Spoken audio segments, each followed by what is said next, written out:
Hi everyone, it's been a while since I made a decent video, and I'm working on a really crazy one right now. But I really just wanted to make a video about conditioning, air conditioning. It's getting hot out there, so you want to make sure you have an air conditioner in your reptile room.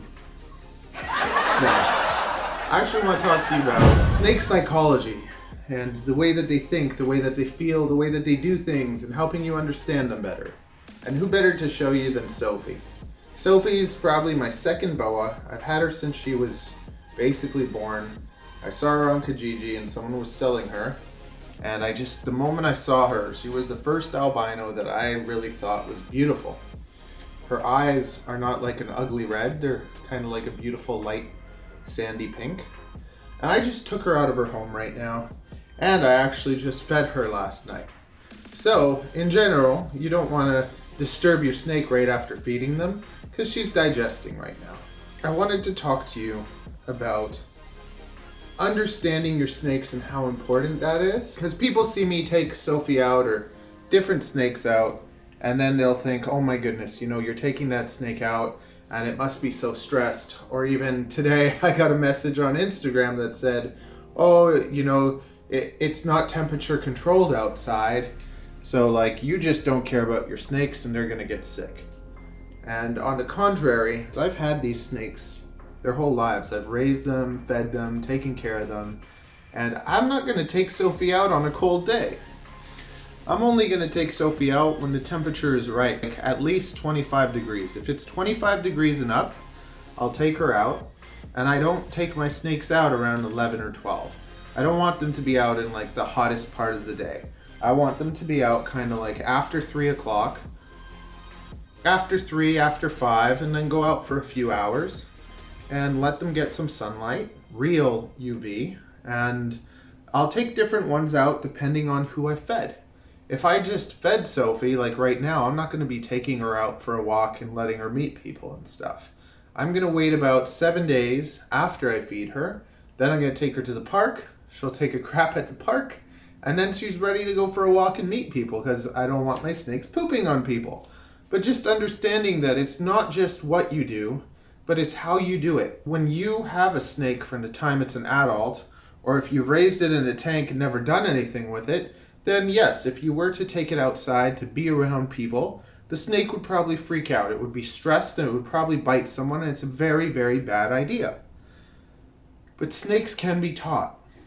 There's lots of people teaching that kind of you have to let things happen on the snake's terms, and I absolutely disagree with that. I think that you can teach these animals or condition them from the time that they're small to not even enjoy things, but to be used to things. So the perfect example to me is a child. If you look at a child and you're a very crazy parent, you want everything to be perfect, so you make sure that after 6 o'clock it's dead quiet, and you put your baby in its crib and you make sure everything is perfect.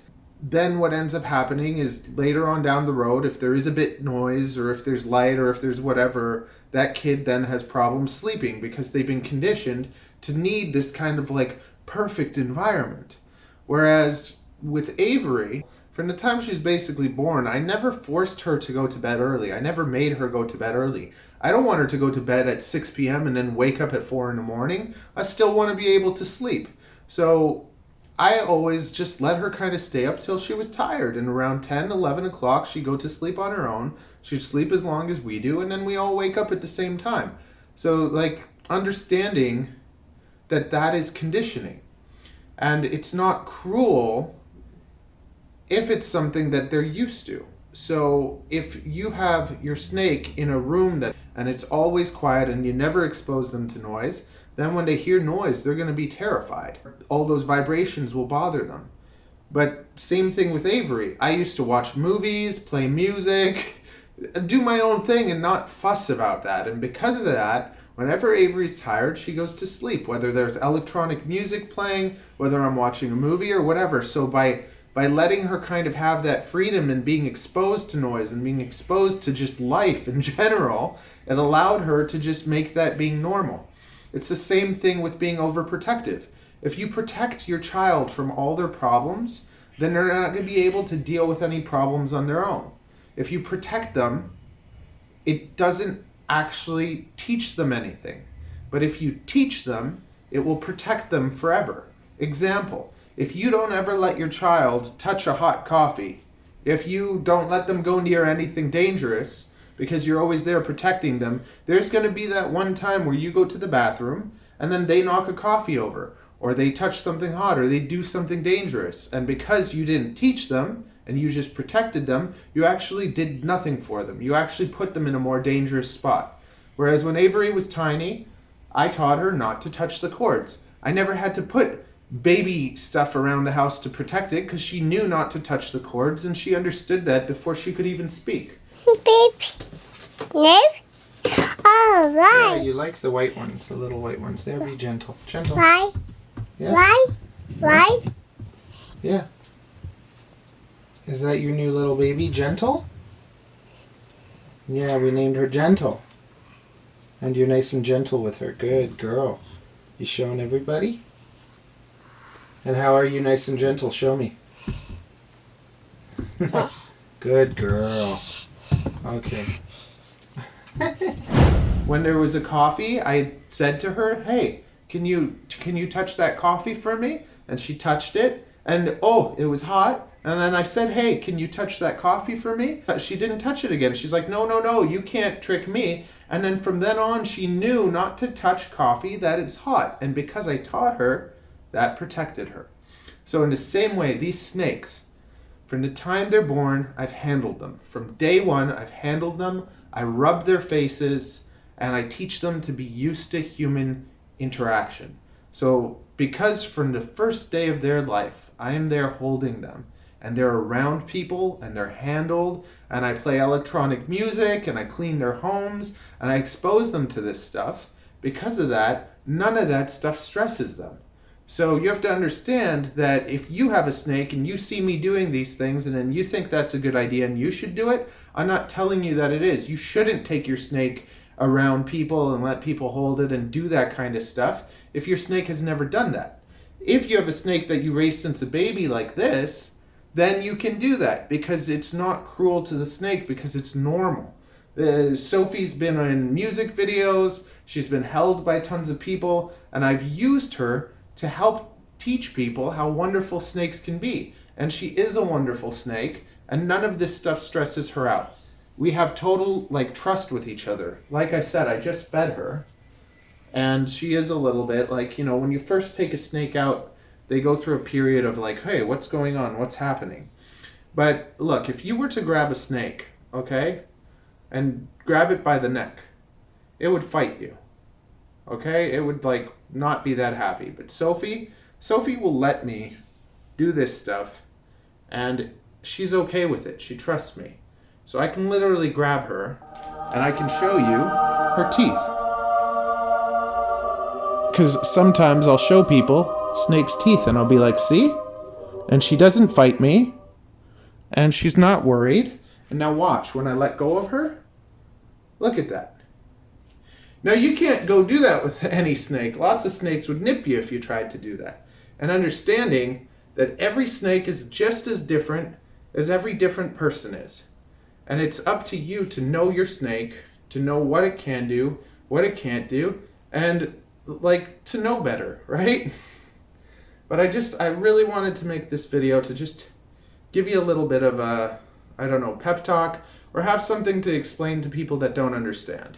Because most snakes are not as chill as Sophie, and that's because I do a really good job putting a lot of time into my snakes and raising tame animals. And all of my boas are like this. Even animals that originally you couldn't handle, like Alpha, the green tree python, he was never handled by his old owner, and I would never take him out to meet people, but I can hold him anytime I want. I don't have to worry about anything. And it's the same way with Sophie. Sophie has never shown me any aggression, and I can tell the mood that she's in by how she feels. So if I was out with her and she was starting to get stressed, she would start clenching on me harder.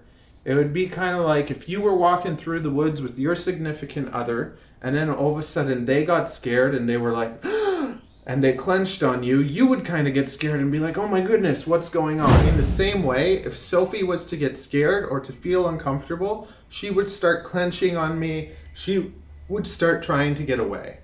And then I would know, okay, I'm not going to let anyone, I won't let anyone handle Sophie if she is tense, if she's scared. I'm not going to let people hold her. But also, I'm not allowed to sell my reptiles at reptile shows anymore. I'm not welcome at these reptile shows, and it's basically because there's people in the reptile community that hate me because I do things a little bit differently. So basically, me going out and introducing people to snakes, that's how I get most of my customers. I get most of my customers from exposing people to snakes and showing them how awesome they are. So I go and make my own customers like that. I don't sell my snakes to pet shops because I don't want to get nothing for my animals, and I don't like selling my snakes that much to breeders. I like finding people, showing them firsthand how amazing snakes are, because that's what happened to me, and then teaching them about them, helping them be able to take care of them, and helping people to look at them more like a pet than like an animal that you can just collect a whole pile of. Because I made that mistake. I collected way too many, and now I'm trying to downsize. Lately, a lot of my subscribers have been telling me that they're not getting notifications when I go live and stuff. So please make sure, if you subscribe, but make sure that you've hit that bell notification, because if you don't do that, then you're never really going to know when I go live. And I know that when I go live, it might not always be the most exciting, but it's a time that you can come, ask me any question, hang out a bit, say hello. And I love every single one of you and appreciate your kindness. I've been working on this channel for 3 years. I finally got monetization back, and I make a whole $10 a week, okay? So if you'd like to support me, you can join the YouTube membership thing, or you can check out my Patreon in the description below. All the money that I get from Patreon or this or whatever will go to the animals and the cost of taking care of them, because I spend more on my animals right now than I'm making. And I got something really fun coming along, hopefully tomorrow, but if not, next week. So make sure you're subscribed for that. Over the last 3 years, I've made over 2,000 videos, and like, it's easy to get lost, so I made a playlist just for you. It's the beginner's guide to snakes and stuff. Lots of the stuff that you can learn from this playlist applies to not just boas, ball pythons, but all snakes, so just check it out. If there's anything in there that piques your interest, watch it. Please share it with the reptile community, because you know how much they love seeing my stuff. Share it with your friends, teach people about snakes, have some fun. I do things a little bit differently, but thank God for that.